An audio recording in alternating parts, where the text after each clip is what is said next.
ও শিক্ষাকর্মী নিয়োগ সহ সকল নিয়োগ দুর্নীতির মাথা মুখ্যমন্ত্রী পদত্যাগের দাবিতে সোচ্চার হওয়ার পাশাপাশি যোগ্য চাকরি প্রার্থীদের মেধার ভিত্তিতে অবিলম্বে নিয়োগ করা, নিয়োগ দুর্নীতিতে যুক্ত সমস্ত অপরাধীদের চিহ্নিত করে দৃষ্টান্তমূলক শাস্তি দেওয়ার পাশাপাশি সঠিক ও স্বচ্ছ পদ্ধতিতে তালিকা প্রকাশ করে যোগ্যদের চাকরিতে পুনর্বহাল, ওএমআর শিট লোপাটের সাথে যুক্ত আধিকারিক এবং রাজনৈতিক ব্যক্তিদের দৃষ্টান্তমূলক শাস্তির দাবিতে সোমবার দিনহাটা শহরে যৌথ প্রতিবাদ মিছিলে শামিল হল ছাত্র যুব শিক্ষক শিক্ষিকা এবং শিক্ষাকর্মীরা।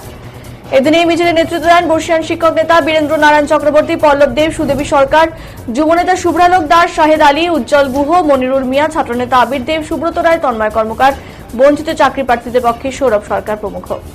দিনহাটা সংহতি ময়দান থেকে এই মিছিল শুরু হয়ে দিনহাটা পাঁচমাথার মোড়ে শেষ হয়। এখানে সংক্ষিপ্ত বক্তব্য রাখেন নেতৃত্বরা। এদিন এই মিছিলে পা মেলান ছাত্র যুব শিক্ষক, অভিভাবক সহ সমাজের সর্বস্তরের মানুষ।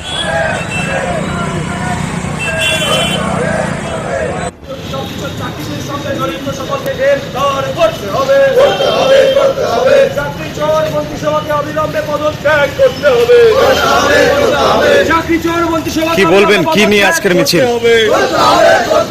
চাকরি চোর মন্ত্রিসভাকে অবিলম্বে পদত্যাগ করতে হবে।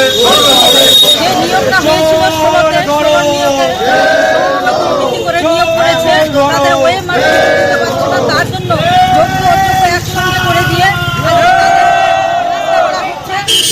বরখাস্ত করা হচ্ছে।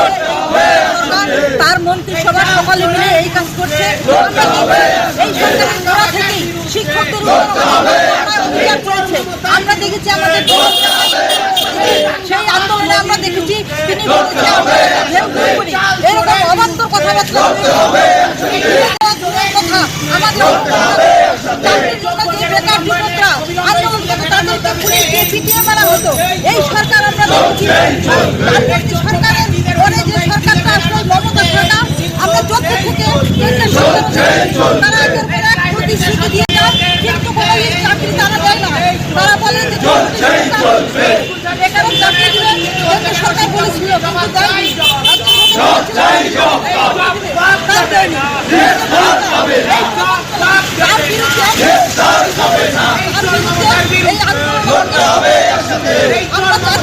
এই সরকার